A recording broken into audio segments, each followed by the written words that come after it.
Hello everyone, स्वागत है students आपका हमारे यूट्यूब चैनल में। तो स्टूडेंट्स आज हम डिस्कस करेंगे रियल एनालिसिस का फर्स्ट लेक्चर। तो कुछ बेसिक कंसेप्ट सीख लेते हैं आज पहले तो, कि रियल एनालिसिस के अंदर हमें वो इम्पोर्टेंट है, वो आपको पता होना चाहिए। ठीक है, तो सबसे पहले हम डिफरेंस करते हैं इक्वेशंस एंड आइडेंटिटीज़। ये दोनों टर्म्स आपने सुनी हुई है कि इक्वेशंस क्या होती हैं और आइडेंटिटीज़ क्या होती है। ठीक है, तो इन दोनों के बीच में बड़ी कॉमन चीज़ जो है वो है इक्वलिटी का साइन दोनों के अंदर। ठीक है, अब इक्वेशन के अंदर क्या होता है कि हम दो डिफरेंट जो इक्वल नहीं हो, एफ एक्स और जी एक्स, दो अलग अलग फंक्शन उठाते हैं और उन दोनों को इक्वल पुट कर देते हैं। ठीक है, जैसे कि आपने देखा ही हुआ है कि अगर मैं x square plus x plus 1 is equal to 0 रख देता हूँ, तो आप ये कुछ फिक्स वैल्यूज़ के लिए 0 हो भी सकता है या नहीं भी हो सकता, जो भी है, लेकिन ये दोनों फंक्शन एक दूसरे के इक्वल नहीं है। ये 0 फंक्शन है और ये 0 के अलावा और भी वैल्यूज़ देगा। ठीक है, तो ऐसी इक्वेशंस, इनको हम इक्वेशन बोल देते हैं जब हम दो डिस्टिंक्ट फंक्शन को इक्वल रखते हैं। ठीक है, इसी तरह से आइडेंटिटी में क्या होता है, साइन तो इक्वलिटी का ही आएगा, लेकिन अब जो फंक्शन होंगे वो आपके इक्वल होंगे, दोनों के दोनों। F X is equal to F X आ जाए, जैसे कि आपने जनरली देखा होगा 0 इज इक्वल टू 0, इसको भी आइडेंटिटी बोलते हैं। या आपने ट्रिग्नोमेट्रिक आइडेंटिटी के बारे में भी देखा होगा कि sine square x plus cos square x is equal to 1, यानी कि जो लेफ्ट साइड वाला फंक्शन इसने दिया हुआ है, आप x की कोई मर्जी वैल्यू पुट कर लो, for all x belongs to r, इस फंक्शन ने वैल्यू क्या देनी है, 1 देनी है, यानी कि ये 1 के इक्विवेलेंट ही है। और राइट साइड में भी फंक्शन हमारा 1 ही पुट किया हुआ है, पड़ा हुआ है। ठीक है, तो ऐसे फंक्शंस जिनमें हम दो इक्वल फंक्शंस को इक्वल रखते हैं, आइडेंटिटी आ जाएगा। और जब दो डिस्टिंक्ट फंक्शन को इक्वेट कर देते हैं तो वहाँ से हम उनको सोल्व भी करते हैं, उनको हम इक्वेशन बोलते हैं। ठीक है, जब आप सोल्व करते हो तो इक्वेशंस के अंदर हम टर्म यूज़ करते हैं रूट्स ऑफ इक्वेशन। ठीक है, और अगर बात करते हैं आइडेंटिटी या फिर फंक्शंस की, आइडेंटिटी ये तो अलग मैटर है, ये तो इक्वल ही होंगे दोनों, कोई भी वैल्यू मर्जी पुट कर लो। जब हम फंक्शन की बात करते हैं, ये भी हम फंक्शन का डिस्कस करेंगे अलग लेक्चर, तो फंक्शंस के लिए हम जीरोज़ यूज़ करते हैं। जैसे कि आपने छोटी क्लासों में पोलिनोमियल्स के जीरो के बारे में पढ़ा होगा, तो फंक्शंस के लिए हम जीरोज़ का यूज़ करेंगे और इक्वेशंस के लिए हम रूट्स का यूज़ करेंगे। ठीक है, अब जो नेट के अंदर इससे रिलेटेड, इस बेसिक कंसेप्ट से रिलेटेड जो क्वेश्चन आया हुआ है वो हम पहले डिस्कस करते हैं। ठीक है स्टूडेंट्स, हमने आइडेंटिटी से रिलेटेड एक क्वेश्चन लिया हुआ है जो नेट के अंदर पूछा हुआ है। ठीक है, given that there are real constants, आपको रियल कॉन्स्टेंट्स दिए हुए हैं A B C D, such that the identity, जो आइडेंटिटी गिवन है वो होल्ड करेगी for all x y belongs to real number. तो इस केस में ये बोल रहा है कि ये जो इक्वेशन है जो आपको नज़र आ रही है आइडेंटिटी, सॉरी, तो इसमें लेमडा की पॉसिबिलिटीज़ पूछ रहा है कि लेमडा -5 होगा, ग्रेटर देन इक्वल टू 1 होगा, या 0 से 1 के बीच में होगा। ठीक है, या कोई एग्जिस्ट ही नहीं करने वाला। ठीक है, तो सबसे पहले अभी हमने बात की थी कि आइडेंटिटी की, यहाँ पे जो आइडेंटिटी टर्म आ रही है आपकी, आइडेंटिटी की बात की थी, दोनों साइड फंक्शन जो होंगे वो इक्वल आने वाले हैं। यानी कि अगर आप कंपेयरिंग करोगे तो इस साइड जो एक्स स्क्वायर का कोएफिशिएंट है उधर भी लेमडा ही आएगा, 2xy का कोएफिशिएंट उधर क्या होगा 2, वाई स्क्वायर का कोएफिशिएंट उधर क्या होगा 1। तो इसको जब ओपन करेंगे तो ये आएगा जी आपका एक्स स्क्वायर के साथ आ जाएगा ए स्क्वायर प्लस सी स्क्वायर। ठीक है, वाई स्क्वायर का जो कोएफिशिएंट बनेगा वो बनेगा b square plus d square, और प्लस 2xy का कोएफिशिएंट, या xy का कोएफिशिएंट भी बोल सकते हो, वो क्या बनेगा A C A B plus C D, ये बनने वाला है। ठीक है, अब अगर हम कंपेयरिंग करें, और ए बी सी डी है अपने हाथ में, रियल कांस्टेंट आप मान सकते हो जो इसको सेटिस्फाई करने वाले हैं, तो ए बी सी को हम मान सकते हैं। ठीक है, अब यहाँ से अगर ध्यान से देखो तो वाई स्क्वायर की कंपेयरिंग करोगे, इधर कोएफिशिएंट क्या है 1 है। ठीक है, तो यहाँ से b square plus d square को 1 बनाने के लिए आप पॉसिबिलिटी मान लो बी और डी की, तो यहाँ से हम ले लेते हैं बी को 0 और डी को ले लेते हैं प्लस या -1 मान सकते हो, तो हमने 1 ले लिया। ठीक है, हम देखते हैं कि कौन सा ऑप्शन हमारा नेगलेक्ट होता है एग्जाम्पल के थ्रू। हमने कुछ सिलेक्ट कर लिए पर्टिकुलरली, ठीक है। अब यहाँ पे क्या होगा कि ये वाला 1 आना चाहिए, ये भी नॉन जीरो आना चाहिए, यानी कि a B plus C d not equal to 0, यहाँ 1 आना चाहिए। ये देख सकते हो दोनों साइड 2xy के साथ 1 है, तो इधर भी 1 आना चाहिए। नॉट इक्वल टू 1 नहीं 1, ठीक है। अब b को हमने 0 मान लिया, ये तो 0 हो गया। d को हमने 1 माना हुआ है, तो c को भी क्या होना पड़ेगा, 1 होना पड़ेगा। तो यहाँ से हम बोल सकते हैं अगर आप ये मानोगे तो c को भी 1 ही आना पड़ेगा। अब c 1 आ गया, d 1 आ गया, b को आपने 0 मान लिया। ये सेटलमेंट आप यहाँ कर सकते हो, तो b और d इधर और यहाँ पुट करोगे। अब एक पॉसिबिलिटी a के लिए और बच गई, तो a को आप 0 मान लो, ठीक है। तो हमने a और b को 0 मान लिया, c और d को 1 1 मान लिया। तो यहाँ से ये आ गया एक्स स्क्वेयर प्लस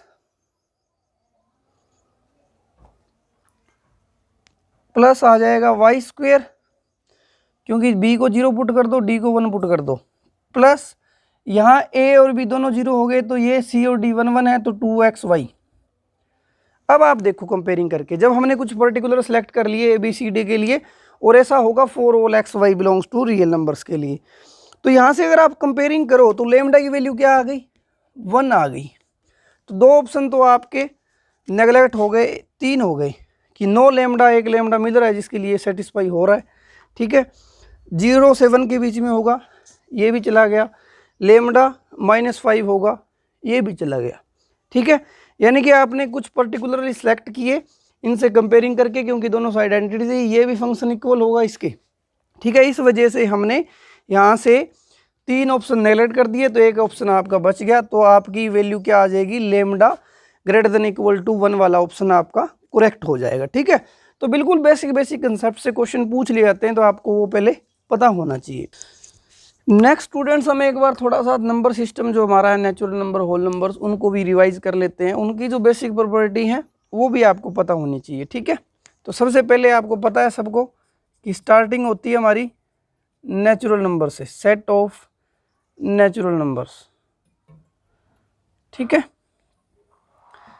तो आप इसको ऐसे ही बोल सकते हो कि जो हमें नंबर्स नेचर ने दिए हुए हैं उनको हम नेचुरल नंबर्स बोल सकते हैं। या आप चाहे काउंटिंग यूज़ करोगे, जब आप काउंटिंग करते हो तो स्टार्टिंग हमारी 1 से होती है, ठीक है। चाहे वो अनपढ़ बंदा हो चाहे पढ़ा लिखा हो, तो वो दोनों कहाँ से स्टार्ट करेंगे, 1 से ही स्टार्टिंग होती है। यानी कि हमें ये नंबर्स भगवान ने जो दे दिए, नेचर ने जो दे दिए, 1 2 3 4, इनको कलेक्ट करके हमने आगे जितने भी हैं नेचुरल नंबर्स, नोटेशन आपकी ये रहेगी, एक सेट बना दिया, उसको हमने बोल दिया सेट ऑफ नेचुरल नंबर, ठीक है जी। फिर सेकंड नंबर पे आता है आपका होल नंबर्स। होल नंबर्स कौन से होते हैं, अब ये तो हमें भगवान से मिल गए। अब इनके साथ क्या हुआ, इनके ऊपर रिसर्च होने लग गई, क्योंकि हम इक्वेशंस के बारे में जान चुके थे, साथ में हमें एडिशन, सब्ट्रैक्शन, अलजेब्रिक ऑपरेशन से पता चल चुके थे। तो वहाँ से जब हमने इक्वेशन को सोल्व किया, जैसे कि आपको मान लो x + 1 = 1 पुट, इसको सोल्व करना हो तो इसका जो सॉल्यूशन आता है वो 0 आएगा, ठीक है। 0 की इन्वेंशन तो कहीं और से हुई है, लेकिन हो चुकी थी, तो इस 0 को हमें जरूरत पड़ी, तो उसको उठा के एक नया सेट बनाया और इसके अंदर डालने पर उसको क्या बोल दिया, नेचुरल नंबर्स के साथ 0 पुट कर दिया, तो उसको हम बोल देते हैं होल नंबर। अब ये कंप्लीट हो चुका, ठीक है। या आप ये भी बोल सकते हो कि सेम नंबर से सेम नंबर सब्ट्रैक्ट किया, तो वहाँ से हमें 0 की जरूरत पड़ी, तो वो हमने नया सेट बना लिया, वो होल नंबर्स आ गया, ठीक है। फिर आया इंटीजर्स, सेट ऑफ इंटीजर्स, ठीक है। अब सेम प्रोसेस आप यहाँ से भी देख सकते हो, या आप सोच सकते हो कि छोटे नंबर में से जब बड़ा नंबर सब्ट्रैक्ट किया तब हमें इनकी जरूरत पड़ी, जो नेगेटिव साइंस के साथ हमारे नेचुरल नंबर्स और आ गए।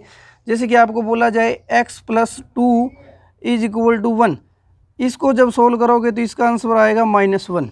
लेकिन ऊपर जो 2 सेट डिफाइन हुए हैं उनमें आपका ऐसा कुछ भी नहीं आ रहा, तो इनको ध्यान में रखते हुए हमने एक नया सेट बना लिया, सेट ऑफ इंटीजर्स, जिसमें हमने क्या किया, जो ऊपर होल नंबर्स आ रहे थे उनको तो हमने रखा ही रखा, साथ में नेगेटिव साइंस के अंदर भी ये नंबर्स डाल दिए। ठीक है, तो ये आपका बन गया सेट ऑफ इंटीजर्स। ठीक है जी, इसके बाद हमारा बना सेट ऑफ रेशनल नंबर्स।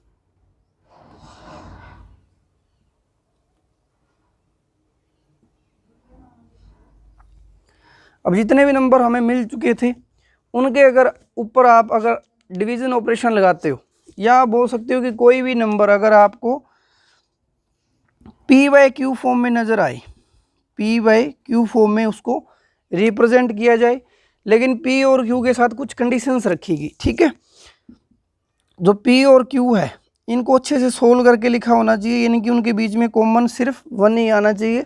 जैसे कि मान लो 2/4 है, तो इसका पूरा सोल्व करोगे तो 1/2 आएगा। वैसे यहाँ जीसीडी देखते हो तो 2 आ जाता है, लेकिन आफ्टर सोल्विंग दिस ए इनका जीसीडी क्या आएगा 1। तो ऐसा होना चाहिए, उनके अंदर ये कंडीशन आ जाती है। साथ में एक कंडीशन और डाल दी जाती है कि जो क्यू है वो आपका 0 के इक्वल डिनोमीटर नहीं होना चाहिए। और जो ये पी क्यू आ रहे हैं वो कहाँ से आ रहे हैं, हमारे जो पीछे हमने सेट डिस्कस किया है इंटीजर्स। ठीक है, क्योंकि हम यहाँ तक पहुँच गए, आगे जा रहे हैं, तो जो एलिमेंट्स लेंगे वो हम पीछे वाले सेट में से लेंगे। ठीक है, तो ये आपका बना यहाँ से सेट ऑफ रेशनल नंबर्स। अब जो इम्पोर्टेंट बेसिक कंसेप्ट जो है, जहाँ से आपका क्वेश्चन आ सकता है, यहाँ से नहीं पूछेगा कि सेट ऑफ नेचुरल नंबर बताओ ये वो। अब यहाँ से कुछ टाइप्स बनती हैं, सेट ऑफ जो रेशनल नंबर है इसकी टाइप्स बनती हैं, वहाँ से क्वेश्चन पुट हो सकता है। तो इसकी टाइप्स हमने पढ़ी होती हैं, टर्मिनेटिंग,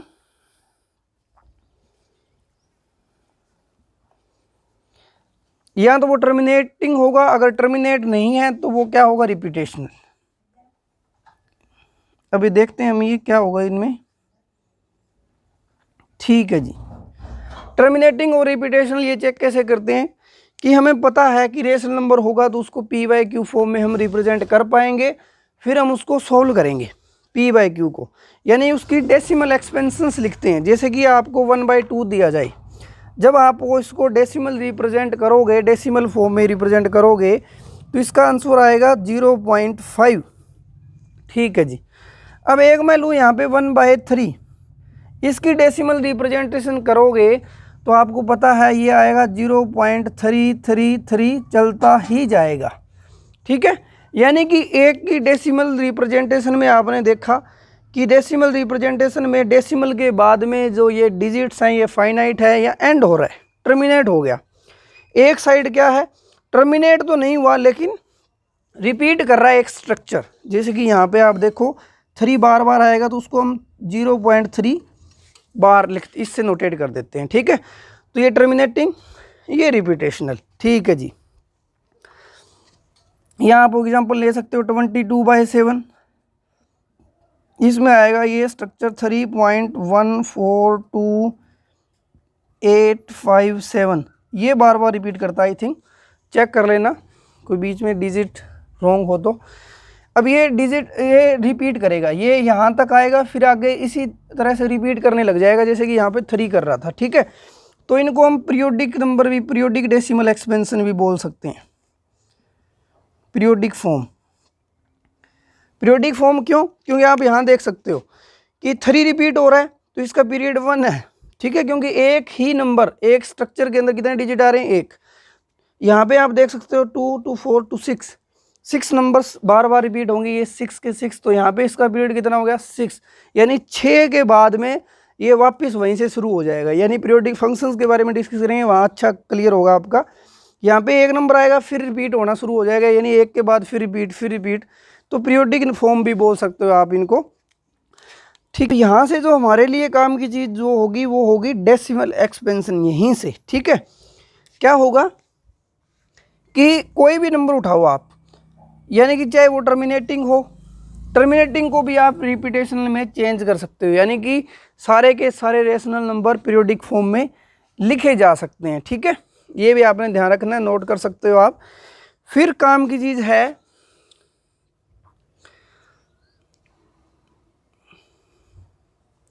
टर्मिनेटिंग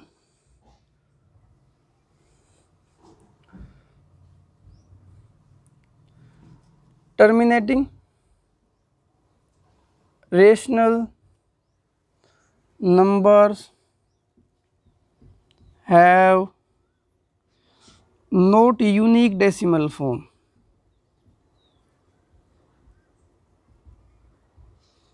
यानी कि जो आपके रेशनल नंबर्स टर्मिनेटिंग हैं, टर्मिनेटिंग टाइप के हैं, उनकी एक से ज़्यादा डेसिमल फॉर्म बन सकती हैं। जैसे कि अभी हमने देखा था 1/2 को आप 0.5 भी लिख सकते हो।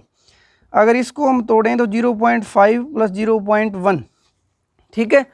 अब इस 0.1 की हम एक्सपेंशन लिखें तो 1 को आप लिख सकते हो 0.9 का बार, ये भी हमारा बेसिक फैक्ट ही है, क्योंकि इसको आप लिखोगे 0.999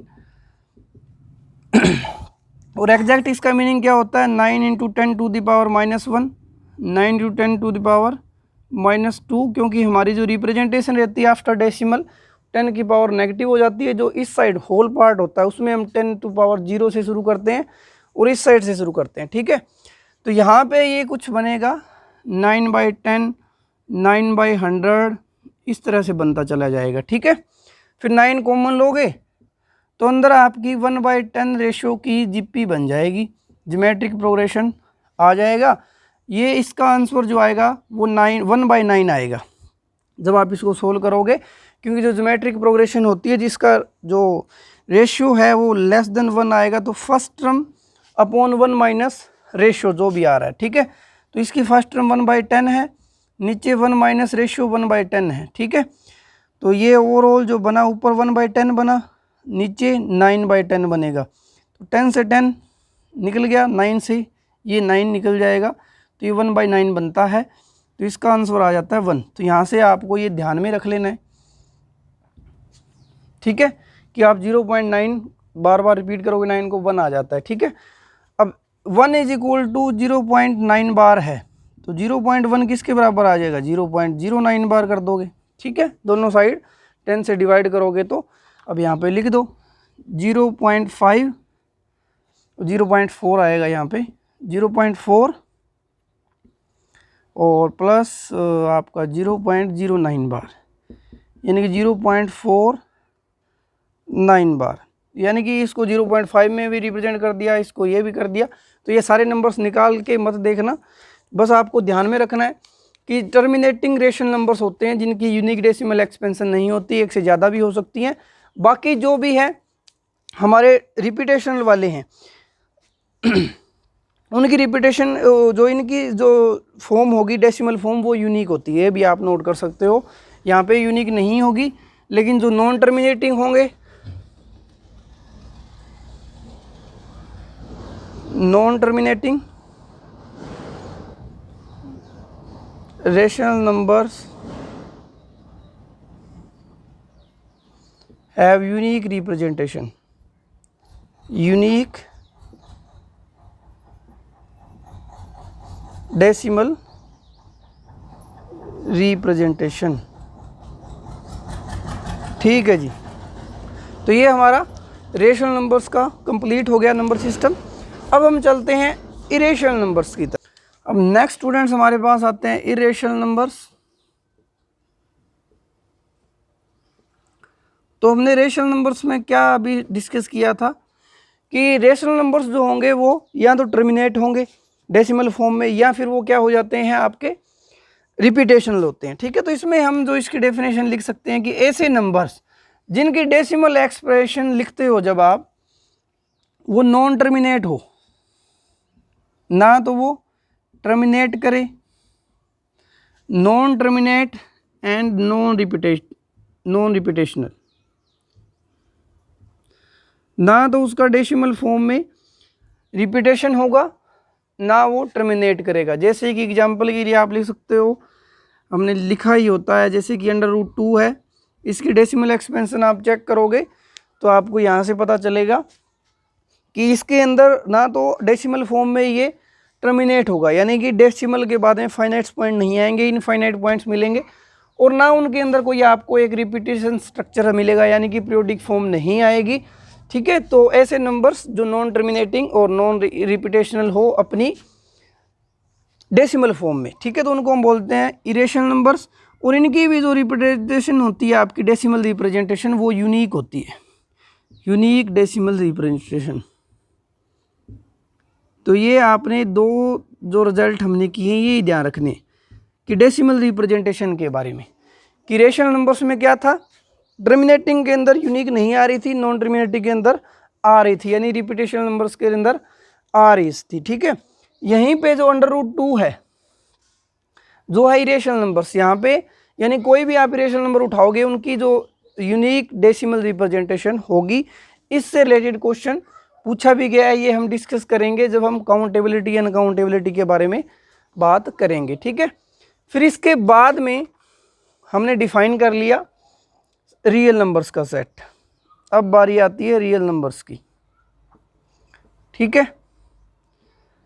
इस सेट में हमने क्या किया कि जो भी हमने पीछे पढ़ा था सेट ऑफ रेशनल नंबर और सेट ऑफ इरेशनल नंबर, वो इसके अंदर हमने पुट कर दिए, ठीक है जी। तो ये हमारा बन गया रियल नंबर्स का सेट। तो रियल नंबर्स तक तो हमें पहुंच गए थे, फिर हमें जरूरत पड़ी कॉम्प्लेक्स नंबर्स की, ठीक है।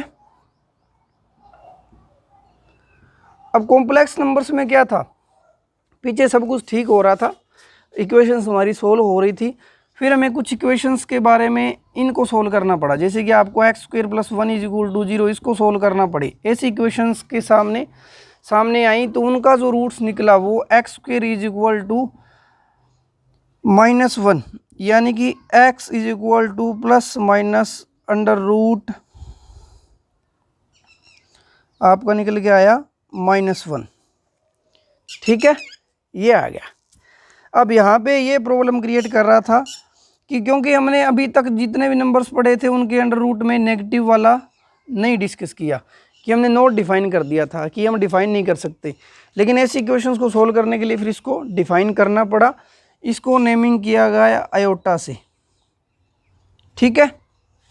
आयोटा के बाद इन्वेंशन हुई हमारी कॉम्प्लेक्स नंबर्स की नोटेशन। कॉम्प्लेक्स नंबर, इसके अंदर जो भी नंबर होगा वो a + आयोटा b फॉर्म का होता है, जहाँ पे a और b जो आते हैं वो रियल नंबर्स आते हैं, यानी कि एक तरह से प्लेन जो था हमारा, यहाँ आप लिख सकते हो r क्रॉस r, वो उठा लिया गया। इसमें जो y थी उसको इमेजिनरी एक्सिस बोला गया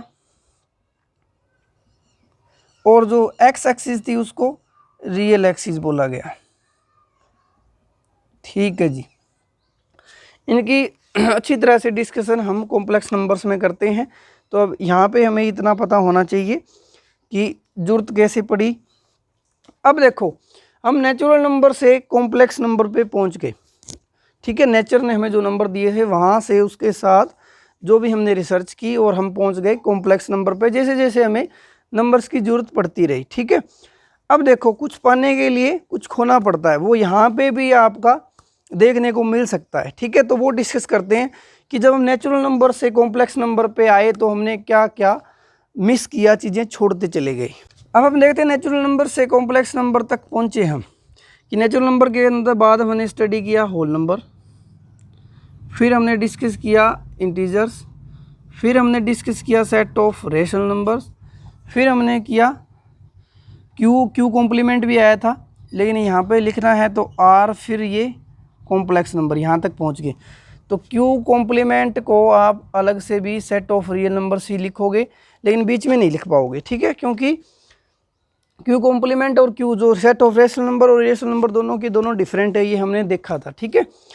अब देखते हैं कि जब हम नेचुरल नंबर से पहले होल नंबर पे गए, ठीक है, तो हमने क्या लॉस किया, क्या हमारा नुकसान हुआ। तो सबसे पहले अगर आप x और y, for all x y belongs to natural number, कोई भी आप दो नेचुरल नंबर उठाते थे तो आप एक चीज़ लिख सकते थे कि x + y जो होगा वो always strictly greater than x और स्ट्रिक्टली ग्रेटर देन y होगा। लेकिन अब यहाँ पे ये चीज़ आप नहीं लिख सकते होल नंबर्स में।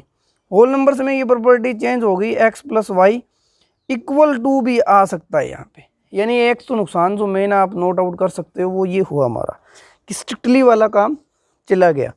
क्योंकि अगर मैंने 0 और 1 उठा लिए, दो नंबर x और y, तो जब वो दोनों को ऐड करोगे तो 1 आया, तो वो तो 1 के इक्वल हो रहा है ना, दोनों से स्ट्रिक्टली तो ग्रेटर नहीं है, 0 से स्ट्रिक्टली ग्रेटर है, ये एंड आ रहा था, दोनों से होगा, ठीक है। तो मेन जो आप नेचुरल नंबर से होल नंबर पे गए तो ये नुकसान हो गया। फिर आप जब होल नंबर से सेट ऑफ इंटीजर्स पे गए तो आप यहाँ देख सकते हो कि नेचुरल नंबर में भी और होल नंबर में भी नीचे से आप सबसे छोटा मिनिमम एलिमेंट ढूंढ सकते हो, ठीक है। जैसे कि स्टार्टिंग हमारी यहाँ 0 से हो रही है, यहाँ 1 से हो रही है, लेकिन सेट ऑफ इंटीजर्स के अंदर हमारा इनिशियल पॉइंट हमें पता नहीं चलता, इनिशियल एलिमेंट कहाँ से स्टार्टिंग हो रही है। या फिर आप ये बोल सकते हो कि जो नेचुरल नंबर होल नंबर थे वो बाउंडेड थे, बाउंडेड बिलो, ये भी हम डिस्कस करेंगे, सब कुछ डिस्कस होगा, एक बार चलते जा रहे हैं नंबर सिस्टम के बेस पे। और सेट ऑफ इंटीजर क्या है, अनबाउंडेड है, ना तो ये बाउंडेड बिलो है ना ये अनबाउंडेड बाउंडेड अबोव है, ठीक है। दोनों साइड से कुछ भी पता नहीं चल रहा, ठीक है जी। तो ये हमारा मेनली यहाँ नुकसान हो गया। फिर हम जब इंटीजर से सेट ऑफ रेशनल नंबर्स पे गए, फिर आप देखो ऑर्डर का नुकसान हो गया। यहाँ पे हमें पता चल रहा था कि होल नंबर हो चाहे नेचुरल नंबर हो चाहे सेट ऑफ इंटीजर हो, हमें पता चल रहा है कि 0 के बाद 1 आएगा, 1 के बाद 2 आएगा, 2 2 3 इस तरह से। लेकिन यहाँ पे रेशनल नंबर्स के अंदर, ठीक है, रेशनल नंबर्स के अंदर आपको पता नहीं चलेगा कि नेक्स्ट एलिमेंट क्या है। अगर आपको 2 रियल नंबर्स दे दिए जाएं x और y, तो आप x से जस्ट नेक्स्ट एलिमेंट आप नहीं बता पाओगे। ये भी हम डिस्कस करेंगे नेक्स्ट लेक्चर में, सेट ऑफ रेशनल नंबर्स की और इरेशनल नंबर्स की जब डेंसनेस प्रॉपर्टी के बारे में पता चलेगा हमें, उससे आपको क्लियर होगा कि आप एक नंबर से, एक रेशनल नंबर से नेक्स्ट रेशनल नंबर नहीं बता पाओगे। यानी कि ऑर्डर का नुकसान हो गया जब आप सेट ऑफ इंटीजर से रेशनल पे गए। अब सेट ऑफ रेशनल नंबर से रियल नंबर पे आ गए, ठीक है। या आप यहाँ भी देख सकते हो कि रेशनल नंबर से पहले हम यहाँ गए थे इरेशनल नंबर पे, ठीक है। तो इरेशनल नंबर्स के आए थे तो उसमें क्या था, काउंटेबिलिटी अनकाउंटेबिलिटी का फर्क आ जाएगा, ठीक है। यानी कि क्यू कॉम्प्लीमेंट में निकले थे तो एक तो क्या आ गया, काउंटेबिलिटी, यहाँ पे आप इनको काउंट कर सकते थे, काउंटेबली इनफाइनाइट, लेकिन इसको आप नहीं काउंट कर पाओगे, अनकाउंटेबल होता है ये सेट।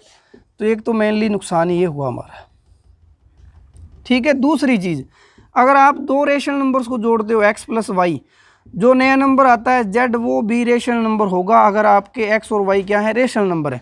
लेकिन यहाँ ऐसा नहीं होता इरेशनल नंबर्स में, क्योंकि इरेशनल नंबर्स में क्लोज्ड प्रॉपर्टी सेटिस्फाई नहीं होती हमारी अंडर एडिशन। क्योंकि आप कोई सेम नंबर उठाओ, √2 ले लो माइनस √2 ले लो, दोनों के दोनों इरेशनल नंबर है, दोनों को ऐड करो 0 आएगा, वो तो आपका रेशनल नंबर नहीं है।